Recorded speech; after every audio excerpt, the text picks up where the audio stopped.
Hi there, this video is for Algebra 1 and it is actually going to cover two sections, 2.2 and 2.3. So have no fear, I chose to do two sections in one video because I really do think that solving one-step equations is not very difficult, and I don't think that we need to spend a whole day on it. And the next section is solving multi-step equations, so you can see how they're both related. We're going to start off with doing a few examples of the one-step equations, and then we'll go on to the multi-step equations. I did want to draw for you, if I can, a figure here. I don't know how many of you have ever seen this little scale thing, I guess. Oftentimes it'll kind of look something like this. It'll have some kind of a balance here in the middle. Anyway, when you look at an equation, what you want to envision is something kind of like this. And basically, if I start putting things into this basket, what's going to happen is right now the two baskets are even, but if I start putting things in or taking things out of either of the baskets, then all of a sudden the scale is going to be tipped.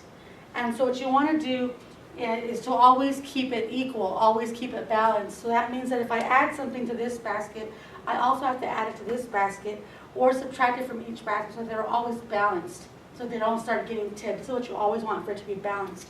So in an effort to do that, as we approach these problems, right now one of the first things you want to do when you're looking at an equation is to identify the variable. And the variable right now is c. And then you want to see what is happening to the variable. And in this case, 22 is being subtracted from the variable. And so what we want to do in the case of solving an equation is to always do the opposite of what is being done. And in general, we talked about PEMDAS yesterday, and this is a scary thing to say, but it is kind of true. When you are, think of a blocks, okay? So imagine that you are stacking up blocks, kind of like Jenga, the game Jenga, and you have all these blocks and you're stacking them up on top of each other. If you want to take it apart, and if you were to take the bottom block out, what's going to happen is that the rest of the blocks are going to topple over because the bottom block is the foundation. And so when you're taking things apart, if you care about the structure itself and you don't want it to all fall apart, then what you want to do is the last block that was put on is the first block that gets taken off. So we know that when we have PEMDAS, it helps us evaluate. We are now solving. There's a difference between evaluating and solving. And when you're evaluating, you use PEMDAS in this direction. That's when the directions indicate that you are to evaluate. Then we do parentheses first, exponents, multiplication, division, addition, subtraction, in that order. But when you are solving, you actually want to do PEMDAS backwards because we're going the opposite direction. So again, I want to remind you that addition and subtraction should generally be done first in whichever order they're in. Multiplication and division would be done second. And then you would get to your exponents and your parentheses. So I just want to make that kind of clear. So anyway, in this case, we have this negative 22. So the opposite of subtracting is adding. So we are going to then add 22 to both sides. And again, thinking about our balance scale over there, you want to do the same thing to both sides. And so when you do that, you get negative 22 plus 22, which is 0. So then they basically cancel. And 54 plus 22 is 76. So our answer for today is 76. And you can actually check your answer very easily by plugging it back in. Now when I check my answer, I'm now evaluating. So I would say if C is 76, we'll replace the variable with the 76 minus 22, and it's supposed to equal 54. Well, lo and behold, when you take your calculator, you can do 76 minus 22, and it in fact is 54. And therefore our solution checks, and we can be happy that we solved and C equals 76. All right, so now we're going to give you a chance to do these two do-it-yourself questions. Both are equations that are involving addition to solve. And then we have this little guy, 63 plus m equals 79. And in this case, we want to identify the variable, it's m. And then we want to do the opposite of what is being done. So in this case, they're adding m to the 63. So what we want to do is the opposite of addition. So we are going to subtract the 63. You want to isolate the variable. You want the m to be by itself on either side of the equal sign. And so in this case, if this is a positive 63, we're going to do negative 63. And again, they are going to add up to 0 or cancel. And you get that m equals 79 minus 63. 9 minus 3 is 6. 7 minus 6 is 1. So we get 16. And again, we can check that our solution is correct very easily by plugging it back in. So we're going to say 63 plus m, which we just determined was 16, and see what we're supposed to get 79. And sure enough, 60 and 10 is 70, and 6 and 3 is 79. So it turns out that our answer was correct, and so m equals 16. This is an equation involving subtraction to solve. And so now we have two more where you're going to be using subtraction to solve. And then we have two equations where we're actually going to be using multiplication to solve. So again, we want to look at our equation, 2/3 q equals 1/2. And even though you do see a division bar here, this is 2/3 times q. So if we're multiplying, you can divide. Now this is where it kind of gets tricky. When you have fractions, you can divide by 2/3 on both sides. But honestly, people, that just looks really ugly, and it kind of looks scary when you have a fraction divided by a fraction. So I want to remind you that dividing by a fraction is the same thing as multiplying by the reciprocal. Okay, so dividing by anything is the same thing as multiplying by the reciprocal. So we're going to undo some of this nonsense here. And we don't like the division by a fraction divided by a fraction. So I'm going to encourage you to multiply by the reciprocal of 2/3, which is 3/2 on both sides. This makes it so much cleaner, so much easier. And so what you will see is that you have a 3 on top, 3 on the bottom, 2 on top, 2 on the bottom. They will cancel. Or you can think of it as 3 times 2 is 6, 2 times 3 is 6, 6 divided by 6 is 1. And either way they cancel. So you get 1 times q or just q. On the other side, they don't really cancel. There's not a 3 on top and a 3 on the bottom. There's no 1 on top there's no 2 on top and 2 on the bottom. So in this case, you're just going to multiply across. 1 times 3 is 3, and 2 times 2 is 4. So our answer is q equals 3/4. And when we check our solution, we're going to go back to the original equation, 2/3 times q equals 1/2. And in the place of q, we're going to put 3/4. And in this situation, there is a 3 on top and 3 on the bottom, so those two cancel. You get 2/4, but 2 goes into 2 once and 2 goes into 4 twice, and we do get 1/2. So there was a question there, but now we know that 1/2 does in fact equal 1/2, and so my solution is correct. And then onto this side, for part B, we don't have any weird fractions, but again, you can, in this case, divide by -3 because this is not going to be weird. In that case, we had a fraction, so it was easier for us to multiply by the reciprocal. And we can divide by -3 here. And then these 3's will be -3 divided by -3 is +1, so you will get r equals negative, and 3 goes into 39, let's see, 3 goes into 9 3 times, and 3 goes into 30 10 times, so I'm going to say 13. R equals -13, and then we can check our answer.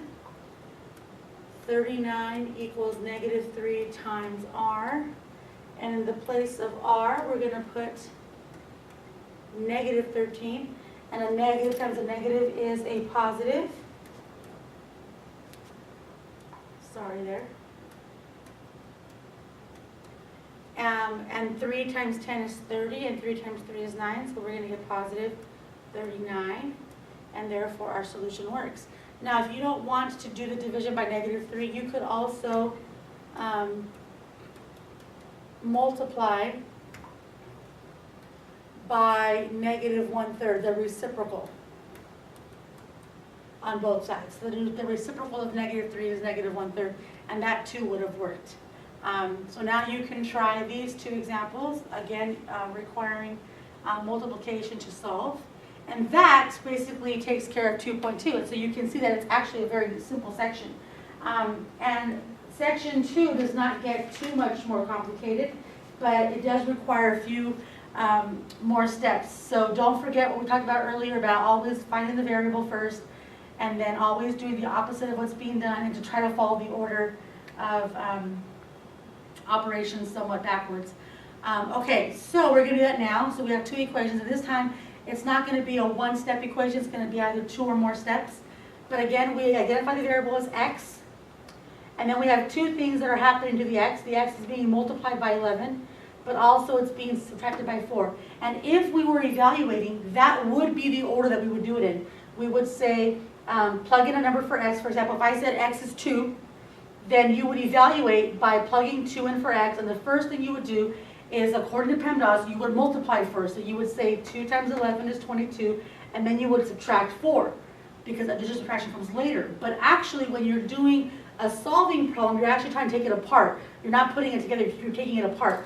So you want to do PEMDAS backwards. So in this case, it is not appropriate to actually deal with the multiplication first. It's more appropriate to start with the addition or subtraction, which in this case is -4. So we're going to go +4 on both sides, keeping the scales balanced. And 29 plus 4 is 33. And now we deal with the 11, and because it's being 11 multiplied by x, the opposite of multiplication is division. And so we get that x equals 3. And of course it asks us to check our solution. So we have 11x minus 4, and we're checking to see if it equals 29. So we have our question mark up here because we are not sure yet if it's actually going to pan out. And we're going to replace the x with 3. See, now we're evaluating, because we're evaluating our answer. We found that it's 3. Now we're going to show that it's actually the case. So we get a dependence, and we're going to 11 times 3 is 33 minus 4. And it turns out that yes, 33 minus 4 is 29. So we are good to go. All right, so now we're going to move on to part B. And again, I want you to think of this. What would you do if you were evaluating? Because that's what you want to think about. And then when you solve, you want to do the opposite of what you would do if you were evaluating. And let me just tell you that if I was evaluating, if I wanted to know what this expression would equal if A was, I don't know, 5. If A was 5, then I would say 5 plus 7. So I would do the addition first. And 5 plus 7 would be 12. And then 12 divided by 8. So the last thing I did there was divide by 8, which means that it should be the first thing that I do when I'm solving. So I'm actually going to multiply by 8 on both sides, because the opposite of dividing by 8 is multiplying by 8. And then they're going to cancel, and I'm going to get A plus 7. And 5 times 8 is 40. And then we're going to subtract the 7, because now the opposite of addition is subtraction. And then that's going to be 0. So we're going to get A equals 40 minus 7 is 33. So now we can check our answer, as it indicates for us to check our answer. So now we're going to evaluate. So we're going to say A plus 7 over 8 should equal 5. And we're going to check if it's true. We got 33 for A. So as I'm checking, 33 plus 7 is 40. Divided by 8 should equal 5. And sure enough, 40 divided by 8 is 5. So 5 equals 5. And I have shown that my answer was correct. So that's basically how you solve the multi-step equation. It's very important that you think about how you would evaluate, and then always go backwards from that when you're solving. So here are some do-it-yourself questions for you. And then we have 2 more examples, and the last 2 examples are going to be some word problems. And so here we go, example 5. Hiroshi is buying a pair of water skis that are on sale for 2/3 of the original price. After he uses a $25 gift certificate, the total cost before taxes is $115. What was the original price of the skis? So one of the first things that you want to do when you're reading a word problem is to identify what is it that we do not know, because that's generally what we're going to say the variable is. So when they ask a question about what, they're only asking the question what because they don't know. So that's a pretty good indicator that whatever they're asking the what about is probably what you want the variable to be. So what was the original price of the skis? So the original price of the skis is basically my variable. So now that I've determined what the variable is going to be, I go back and I reread the problem, and it tells me that Hiroshi is buying a pair of water skis that are on sale for 2/3 of the original price. So 2/3 of the original price would be 2/3 times X. That would be what the sale item of them is for.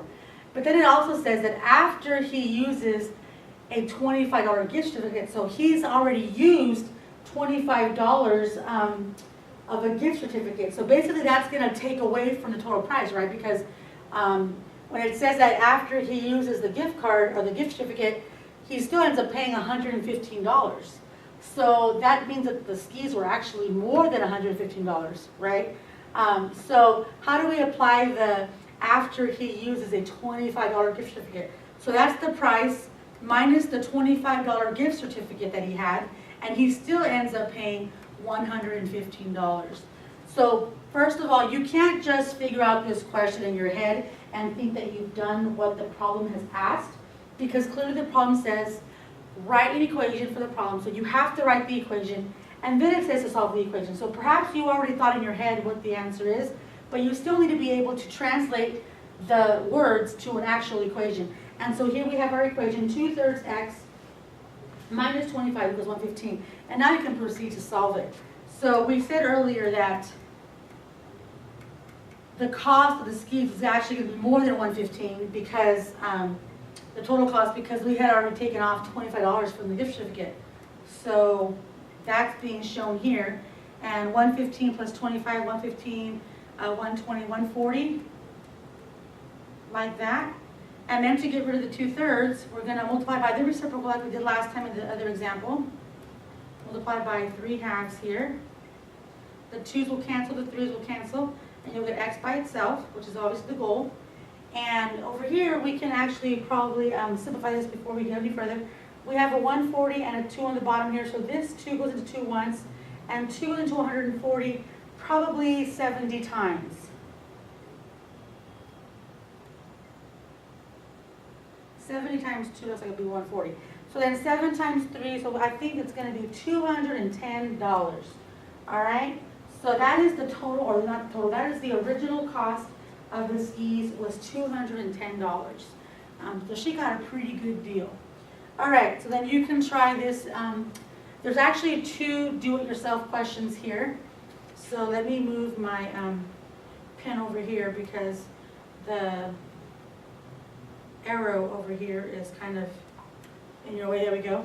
This is the first do-it-yourself, number 5, part A, but there's also a part B, so make sure that you do both of them. And then we will go on to our last example, which is example 6. And in example 6, we're talking about something that comes up a lot in math, and that is consecutive integers, consecutive odd integers, and sometimes even consecutive even integers. So it says write an equation for the following problem, then solve the equation and answer the problem. Find 3 consecutive odd integers with a sum of negative 51. First thing you have to know is that the word consecutive means one after the other. So when I say consecutive odd, it means if I start with 17, 17 could be a consecutive odd, or sorry, a odd integer, an odd integer. Then the next odd integer would be 19, and the next one would be 21. So that's consecutive odd. I don't want to skip from 17 to 35. Both of those are odd integers, but they're not one after the other. So that's what it means by consecutive odd. So what I want to do is show you how this pans out. Let's say that we don't know what the number is. So we're just going to call it n. So I'm going to pretend that 17 is n. Well then, how could we represent 19? 19 would be n plus 2. Because if you add 2 to n, which is 17, then you would have 17 plus 2, which is 19. And then if that's the case, then what would be the third integer? 21. How would I get that? That would be n plus 4. So I hope you see a pattern here, because n plus 4 would be adding 4 to the 17. So 17, 18, 19, 20, 21. So for 3 consecutive odd integers, you could have n plus 2, and n plus 4. If there was 4 consecutive odd integers, you would just keep adding to this list, and the next will be n plus 6, then n plus 8, and then n plus 10, and on the story goes. In this case, they only want 3 of them. And we are not told what they are, but now we've determined how we can verbalize them into a variable situation, okay? And so now the question is, they have a sum of negative 51. So we have to add them together. So if I take the first odd integer, add it to the next odd integer, and add it to the next odd integer because it's a sum, and all together they're going to add up to negative 51, then that is my equation. So when it says writing the equation for the problem, there's my equation. I can simplify this equation because I have an n and an n and an n, so there are a total of 3 n's, and a 2 and a 4, which is 6, so I can simplify that equation to 3n plus 6 equals negative 51. And then I can solve it, and solving is actually the easy part. We subtract 6 from both sides. 3n equals negative 57, because negative 51 minus 6 is negative 57. And then we can divide by 3, and our first consecutive integer is going to end up being, what is negative 57 divided by 3? It is actually negative 19. All right? Negative 19 is my first consecutive integer, so n equals negative 19. The second consecutive integer will be negative 19 plus 2, which is negative 17. And the third consecutive integer would be negative 19 plus 4, which would be negative 15. So those are my 3 consecutive integers. They're going to be negative 15, negative 17, and negative 19. All right? So that's how you do that. So I want to remind you that when it's consecutive odd or consecutive even, you're always going to go n plus 2, n plus 4. What if it just said consecutive, like it didn't say odd or even? In that case, it'd be easier. You would have n plus 1, n plus 2, and so on and so forth. Because again, if n was 7, for example, an odd, it doesn't matter if it doesn't say odd or even, so it's an integer, then the next integer is 8, and you get 8 from 7 by adding 1 to it, so 7 plus 1 would be 8. The next integer would be 9, but you get 9 from 7 by adding 2, so 7 plus 2 would be 9. And that's how you would get consecutive integers, are right here, n plus 1, n plus 2, n plus 3, n plus 4, and on the story goes, dot, dot, dot. But if it's odd or even, both scenarios, odd and even, are going to have n plus 2, n plus 4, n plus 6, because even in the even case, you're always going to be separated by 2. So anywho, that is how you do that, guide, and you have one final example to do, and once you have done that, you will have completed the notes for this lesson, and I will see you in class. Thank you for watching.